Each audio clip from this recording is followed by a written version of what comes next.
بسم اللہ الرحمن الرحیم. پہلے آپ یہ ویڈیو دیکھ لیجئے میرے بھائی. آپ ویڈیو میں دیکھ سکتے ہیں یہ مسجد نبوی کی ویڈیو ہے جہاں پہ مسجد نبوی کے اندر تراویح چل رہا ہے اور کچھ لوگ جو ہے وہ صف میں بیٹھ کے مطلب گیم کھیل رہے ہیں اپنے موبائل پہ.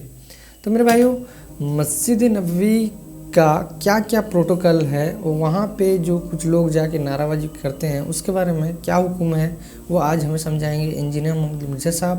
آپ ویڈیو کو ملین تک ضرور دیکھیے تاکہ آپ پوری بات سمجھ میں آئے.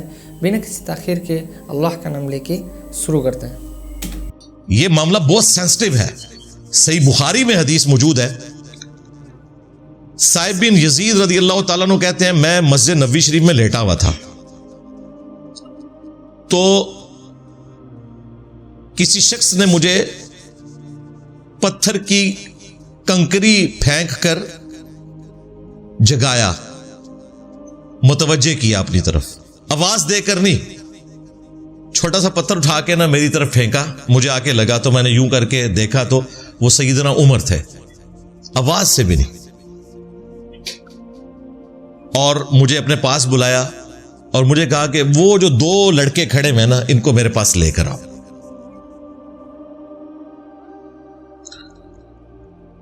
وہ آپس میں کوئی گفتگو کرتے ہوئے وہاں پر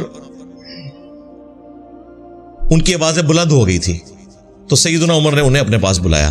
آپ نے انٹرویو شروع کیا، پتہ چلا وہ طائف کے رہنے والے ہیں. تو سیدنا عمر نے کہا کہ اگر تم مدینہ شریف کے رہنے والے ہوتے، کیونکہ یہاں کے لوگوں کو تو حرم مدینہ کا، مسجد نبوی شریف کا احترام، قبر رسول کے پاس کیسے آپ نے بیہیو کرنا ہے وہ پتہ ہے، ایٹیکیٹس. تم آئے ہو طائف سے، اگر تم مدینے کے رہنے والے ہوتے تو میں تمہیں سزا دیتا کہ تم رسول اللہ کی مسجد میں اس طریقے سے آپس میں اونچی آواز میں گفتگو کر رہے ہو صلی اللہ علیہ وآلہ وسلم. یہ جناب بخاری شریف ہے، مولانا شریف نہیں ہے. صحیح بخاری میں یہ واقعہ موجود ہے. اور آج بھی آپ دیکھیں جن لوگوں کو یہ نجدی کہتے ہیں، گستاخ رسول کہتے ہیں، جالیوں کے سامنے ان کی ڈیوٹی لگی ہوتی ہے، لوگوں کو وہ ہاتھوں کے اشارے سے یوں منع کر رہے ہوتے ہیں، اور یہ وہاں پہ جالیوں کے سامنے بھی کھڑے ہو کر مصطفیٰ جان رحمت پہ لاکھوں سلام. ضرور پڑھیں، آہستہ آواز میں پڑھیں، تھوڑا سا ڈسپلن ان کا لوز ہو، انہوں نے جالیوں کے سامنے بھی نعرے مارنا شروع کر دینے ہیں، اور پھر انہی کی جاہل عوام نے وہاں پہ ڈھول بھی مارنا ہے. ظاہر ہے وہ انہی کی عوام ہے نا. ہماری اکیڈمی کے باہر تو یہ موب لے کے آ جاتے ہیں. کبھی انہوں نے پبلک اکٹھی کر کے کسی مزار کے باہر نہیں لے کے گئے کہ بھئی آپ لوگ ہمارے مسلک کو بدنام کر رہے ہو، یہاں پہ بے پردہ عورتیں ناچ رہی ہیں، یہاں پہ ہیروئن چرس بک رہی ہے، بدکاری کا اڈا بنا ہوا ہے، عورتیں جاتی ہیں حاضری کے لیے، اغوا ہو جاتی ہیں. اور پچھلے دنوں تو آپ نے دیکھا وہ داتا دربار کے اوپر کیا ہوا، دو وکیل خود بریلوی آ کر بتا رہے ہیں، انہیں پتہ ہی نہیں ہے کہ وہ کتنا خطرناک کھیل کھیل رہے ہیں. انہوں نے آ کے اپنی طرف سے تو نیکی کی ہے، انہوں نے کہا کہ جی یہ عرس کے 3 دنوں میں 5000 موبائل چوری ہوئے ہیں، لہٰذا داتا دربار اگر آئیں تو اپنی حفاظت خود کریں. داتا صاحب نے ریٹائرمنٹ لے لی ہے. یہ آخری جملہ میں نے بولا ہے. پہلے تو کہتے سن چور بڑھ جائے نا کوئی شے لے کے نسے تو نہ ہو جاتا ہے، وہ کہتے ہیں ہوں زمانے گئے. یہ ویڈیو میں ریکارڈ ہے. جوتیوں کے اوپر ٹوکن رکھا ہوا ہے، آپ ٹوکن نہ لیں تو آپ کی جوتیاں گئیں. بابا جی نے کوئی حفاظت نہیں کرنی، کمائی کا اڈا بنایا ہوا ہے. تو یہ اپنی عوام کو ان ایکٹیویٹیز سے، مزارات پہ ہونے والی خرافات سے کبھی نہیں روکیں گے. ہاں اگر کوئی توحید کی آواز بلند کرے اس کے درپے ہو جائیں گے. اگر یہ مخلص ہونا اس دین کے ساتھ تو پھر ان کو بھی اس قسم کی ایکٹیویٹیز سے روکیں. حرم مدینہ میں اتنی اچھی انہوں نے ٹریننگ کی ہوئی ہے ان لوگوں کی کہ بڑے احترام کے ساتھ وہ گفتگو کرتے ہیں، اور جالیوں کے باہر جو لوگ کھڑے ہیں وہ آپ کو اشاروں میں گفتگو کرتے ہوئے نظر آئیں گے. اگر کسی کو منع بھی کرنا ہے وہ یوں کریں گے ایسے، اور یہ کہتے ہیں یہ گستاخ ہے. دوسری طرف ان لوگوں کی آپ نعرہ بازی دیکھیں، مدینے کے کانٹوں کو چوم لوں گا، خاک کو چوم لوں گا، مسجد نبوی کا امام جو مدینے کے کانٹوں اور خاک سے تو افضل ہے، کیونکہ جامع ترمذی میں اور سنن ابن ماجہ میں حدیث ہے کہ ایک مؤمن کی حرمت کعبہ شریف سے بھی بڑھ کر ہے۔ اس امام کے بارے میں کہتے ہیں یہ گستاخ ہے، نجدی ہے، اس کے پیچھے نماز بھی نہیں ہوتی۔ کانٹوں کو چوموں گا، گلیوں کو چوموں گا، خاک کو چوم لوں گا، مسجد نبوی کے امام کے پیچھے نماز بھی نہیں پڑھوں گا۔ لو سامو، جعلی قسم دا عشق رسول۔ 2 نمبر، ایک طرف جب ہم گنبد خضرا کے بارے میں بات کرتے ہیں نا کہ بھائی یہ ایک مملوک ایمپرر تھا، ملک المنصور قلاوون، جس نے 678 ہجری میں لا کر لکڑی کا یہ گنبد اوپر رکھا، اور اس سے پہلے 650 سال تک مسلمانوں نے گنبد کی ٹیکنالوجی ہونے کے باوجود گنبد نہیں رکھا، کیونکہ وہ اسے غلط سمجھتے تھے۔ تو یہ اس کے جواب میں کہتے ہیں کہ جی گنبد خضرا اللہ کی مرضی سے رکھا گیا، گنبد خضرا اللہ کی مرضی سے رکھا گیا، اور مسجد نبوی شریف کا امام شیطان کی مرضی سے رکھا گیا۔ لو سامو، امام کی بات کرتے ہیں تو کہتے ہیں یزید بھی حکمران رہا، ہم کہتے ہیں ٹھیک ہے، بالکل یہ آپ کی ڈاکٹرن درست ہے کہ دنیا بقدر ایفرٹ ہے، اللہ تعالیٰ نے کھلی چھٹی دی ہوئی ہے، یہ والی ڈاکٹرن درست ہے، اور یہی ڈاکٹرن گنبد خضرا کے لیے بھی ہے کہ کھلی چھٹی ہے، تم نے جو بدعتیں کرنی ہیں کر لو۔ بخاری مسلم میں حدیث ہے، مولا علی علیہ السلام کہتے ہیں جب ان سے کسی نے آ کے پوچھا کہ کیا رسول اللہ نے آپ کو کوئی ایسی خاص بات بتائی ہے جو باقی امت کو نہ بتائی ہو، تو انہوں نے کہا کہ نبی الاسلام نے ہمیں قرآن ہی دیا، البتہ آپ نے اپنی تلوار کی نیام سے ایک صحیفہ نکالا اور کہا کہ یہ نبی الاسلام نے ہمیں دیا تھا، اس میں لکھا ہوا تھا کہ مدینہ حرم ہے، جو کوئی مدینے میں بدعت کو جاری کرے یا کسی بدعتی کو پناہ دے، اس پر اللہ کی لعنت، اللہ کے فرشتوں کی لعنت، تمام لعنت کرنے والوں کی لعنت، اور قیامت کے دن اللہ تعالی نہ تو اس کا کوئی فرض قبول کرے گا اور نہ ہی کوئی نفلی نماز قبول کرے گا جس نے مدینے میں بدعت کو جاری کیا۔ اب یہ بدعت ایک ایوبی ڈائناسٹی کے مملوک ایمپرر ملک المنصور قلاوون نے جاری کی، جس کو انہوں نے سنت سمجھ کے اڈاپٹ کیا ہوا ہے، اور جو بندہ اس کے بارے میں بات کرتا ہے کہتے ہیں گستاخ رسول ہے۔ گستاخ رسول تو وہ ہے جس نے گنبد رکھا۔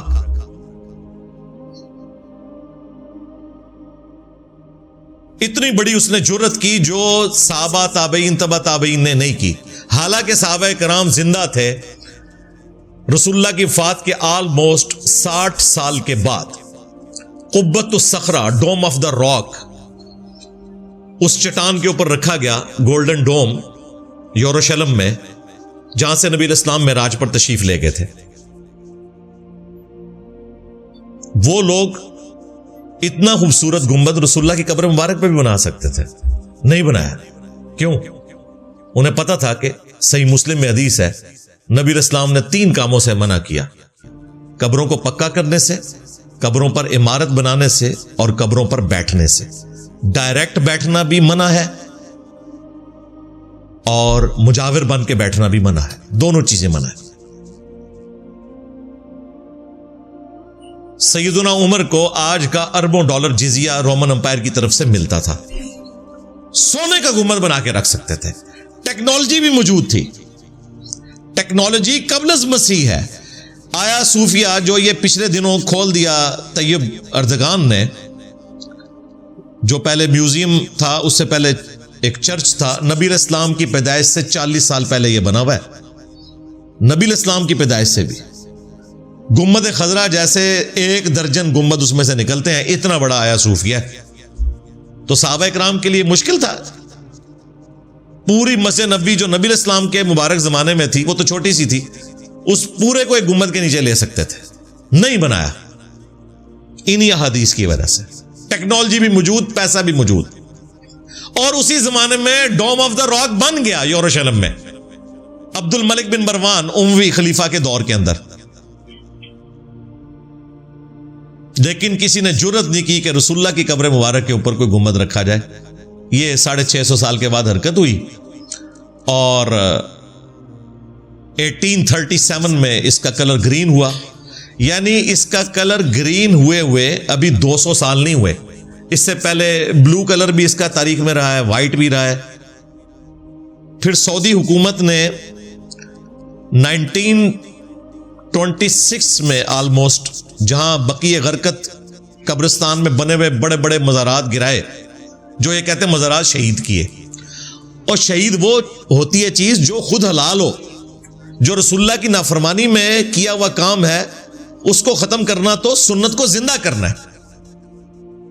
جی مزارات شہید ہوئے, بنے کب تھے؟ جی کوئی 700-800 سال بعد. اچھا جی, تو پہلے لوگوں کو نہیں خیال آیا کہ یہاں پر امام حسن علیہ السلام کی قبر ہے, سیدہ فاطمہ کی قبر ہے, امام باقر کی قبر ہے, امام جعفر کی قبر ہے, عباس بن عبد المطلب کی قبر ہے, سیدہ عائشہ کی قبر مبارک ہے, عبداللہ ابن عمر ہے, کتنے بڑے بڑے لوگ, سیدنا عثمان غنی رضی اللہ تعالیٰ عنہ, کسی کا بازار کوئی نہیں تھا. یہ کام کیا بعد میں سلطنت عثمانیہ نے, وہی مملوک ایمپرر کی لیگیسی کو آگے لے کے چلے اور مصیبت ڈال دی بعد کے لوگوں کے لیے. لوگ اسے کہتے ہیں جی پہلے سن انہوں نے سٹے نے, اور پہلے کوئی نہیں سن, تسی بنائے سن اور انہوں نے سٹ دیتے.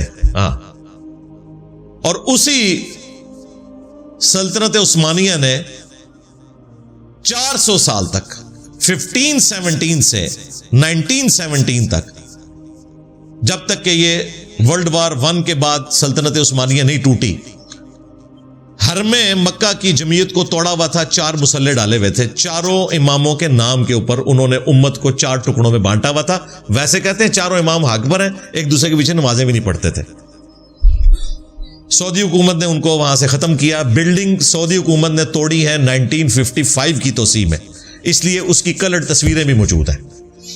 ایون پاکستان بننے سے پہلے بہار شریعت لکھی گئی, اعلیٰ حضرت کے خلیفہ ہیں مفتی امجد علی صاحب, انہوں نے باقاعدہ ان 4 مسلوں کا نقشہ بہار شریعت میں ڈالا ہوا ہے اور آج تک پرنٹ ہو رہا ہے. اور یار انہوں نے چینج کرو, فٹ نوٹ ڈالے, ویسے چینج نہیں کرنا چاہیے کیونکہ مصنف کی کتاب آپ چینج نہیں کر سکتے. فٹ نوٹ ڈالے کہ یہ اجماع امت تو مر گیا. اس ٹائم اجماع کی تیاسی کہتے ہیں پوری امت خاموش ہے, اور تلوار کے زور کے اوپر امت کو خاموش کروانا اجماع امت ہوتا ہے. اجماع امت جس پر اللہ کا ہاتھ ہے وہ تو ختم نہیں ہو سکتا تھا. یہ بدعت تھی تلوار کے زور کے اوپر, اللہ نے وہ ختم کی الحمدللہ. آج 100 سال ہو چکے ہیں آلموسٹ. حرم مکہ میں اب مقام ابراہیم کے اوپر امام کعبہ کھڑے ہوتے ہیں, وَاتَّخِذُوا مِن مَقَامِ إِبْرَاهِيمَ مُصَلَّى, اس سنت پہ عمل کر رہے ہیں. اور دیکھیں ان کی بدبختی, 400 سال تک کوئی مقام ابراہیم پہ نہیں کھڑا ہو سکا کیونکہ آپس میں لڑتے تھے. اس لیے حکومت وقت نے یہ ڈیسائیڈ کیا کہ چاروں کو ہی محروم کر دیں, کسی کو بھی نہیں وہاں پہ کھڑے ہونے دیتے. ان سارے معاملات میں اماموں کا قصور نہیں ہے. آج اگر کرسچنز نے جیزس کرائسٹ کے بارے میں ڈیوینٹی کلیم کی ہے, عیسیٰ ابن مریم وجیہن فی الدنیا والآخرہ ومن المقربین ہے.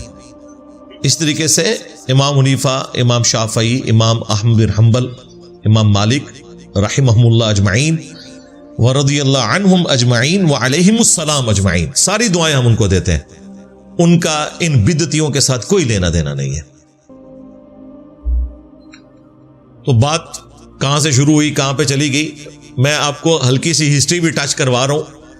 کیونکہ جب ہم حرمت رسول کی بات کرتے ہیں, اسپیسیفکلی قبر رسول صلی اللہ علیہ وآلہ وسلم کی, تو یہ فوراً بات کا رخ اس طرف بدل دیتے ہیں کہ جی انجینئر صاحب جو ہیں گنبد خضرا کو نہیں مانتے. بھائی گنبد خضرا کا رسول اللہ کے ساتھ کوئی لینا دینا نہیں ہے. کل کو تم قبر رسول کے اوپر ڈھول مارنے شروع کر دو اور ہم ان ڈھولوں کی مذمت کریں تو آپ کیا کہیں گے کہ ڈھول شریف کی مذمت ہو رہی ہے. تم کام غلط کر رہے ہو.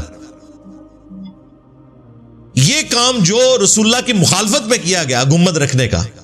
اچھا ایک بھائی مجھے ملے, وہ کہنے لگے کہ جی آپ رسول اللہ کی قبر کو ننگا کرنا چاہتے ہیں, اوپر سے گنبد ہٹا لیں گے تو قبر مبارک ننگی ہو جائے گی. میں نے کہا آپ کو تو پتہ ہی نہیں ہے کہ قبر مبارک تو ننگی نہیں تھی پہلے بھی, حجر عائشہ میں رسول اللہ کو دفن کیا گیا سلام اللہ علیہ وصلی اللہ علیہ وآلہ وسلم. اس کی تو آلریڈی چھت موجود تھی. گنبد تو لکڑی کا بعد میں لا کر رکھا گیا. مدینے کی ہسٹری پہ ایک کتاب ہے وفاء الوفا، علامہ سمہودی کی، 911 ہجری میں فوت ہوئے. پوری ہسٹری انہوں نے لکھی ہے. اس میں انہوں نے یہ بھی لکھا ہے کہ گنبد کتنی دفعہ جو ہے وہ آسمانی بجلی کی وجہ سے ڈیمیج ہوا ہے، آگ بھی لگی ہے اسے. اتنے تو دس دیں پچھو گولاں دے گول آندے نے انج کر کے لنگ جاندے نے، گنبد کے اوپر سے بھی اور کعبہ شریف کے اوپر سے بھی. جھوٹ. ایون گنبد خضرا کے اوپر ہلکی سی جو ٹپ ہے نا، وہ اس ٹپ کے اوپر بھی میں نے کئی دفعہ کبوتروں کو بیٹھے ہوئے دیکھا ہے. اور نہ صرف خود دیکھا ہے، ساتھ والوں کو دکھایا بھی ہے کہ یہ دیکھ لو. پاکستانی جا کے جھوٹ بولیں گے کہ جی ادھر کوئی گنبد پہ نہیں بیٹھتا. غلاف کعبہ کے اوپر بھی کبوتروں کی بیٹھیں ہوتی ہیں، گنبد کے اوپر بھی ہوتی ہیں. اس سے کوئی نبی اسلام کی کوئی بے حرمتی نہیں ہوگی، ہے ایک نیچرل پروسیس ہے. اس طرح اس کو دیو مالائی قصے کہانیاں بنا کے معجزات بنا کے پیش کرتے ہیں جن کا ریئل زندگی سے کوئی تعلق ہی نہیں ہے. جی زمزم کا ایک قطرہ ڈال دیں تو سارا پانی زمزم بن جاتا ہے. سعودی حکومت نے باقاعدہ کمپنی ہائر کی ہے، پچھلے دنوں زمزم پی کے لوگ بیمار ہو رہے تھے، پتہ چلا اس میں گٹر کا پانی مل گیا تھا. ہونا تو چاہیے تھا کہ گٹر کا سارا پانی زمزم بن جاتا. لو زامو ان کو نا چیک کر لیتے ہیں نا، گٹر کا پانی نکالتے ہیں، اس میں زمزم ڈالتے ہیں، تمہیں پلاتے ہیں. سب کہانیاں. جی جاپان کے ایک ڈاکٹر نے تحقیق کر کے بتایا، جاپان کو کوئی پتہ نہیں ہے. جاپان تک کتنے پہنچ چکیا، سب کہانیاں بنائی ہوئی ہیں. تو وہ حجر عائشہ موجود تھا.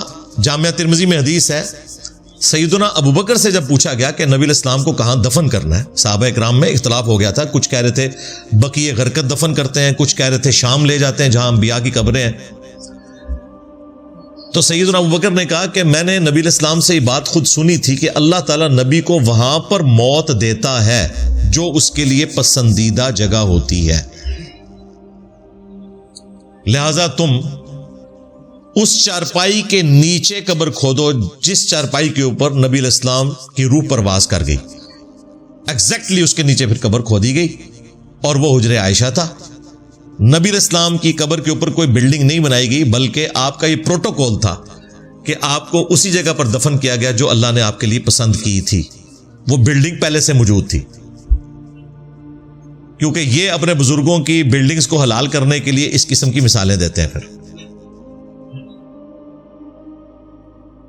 لہذا یہ اس کی پلی لے کر اپنے مزارات جو بنا رہے ہیں بالکل غلط کام کر رہے ہیں. تو میرے بھائی امید ہے کہ آپ کو یہ ویڈیو پسند آئی ہوگی اور بات سمجھ میں آئی ہوگی. اور وہ جو مسجد نبوی کے اندر بیٹھ کے ویڈیو گیم کھیل رہے ہیں اور ویڈیو گیم میں طرح طرح کا ویژولز دیکھتے ہوں گے، اس کے بارے میں آپ کیا کہتے ہیں کامنٹ کر کے ضرور بتائیے. ملتے ہیں اسی طرح نیکسٹ ویڈیو میں انشاءاللہ. السلام علیکم ورحمۃ اللہ وبرکاتہ.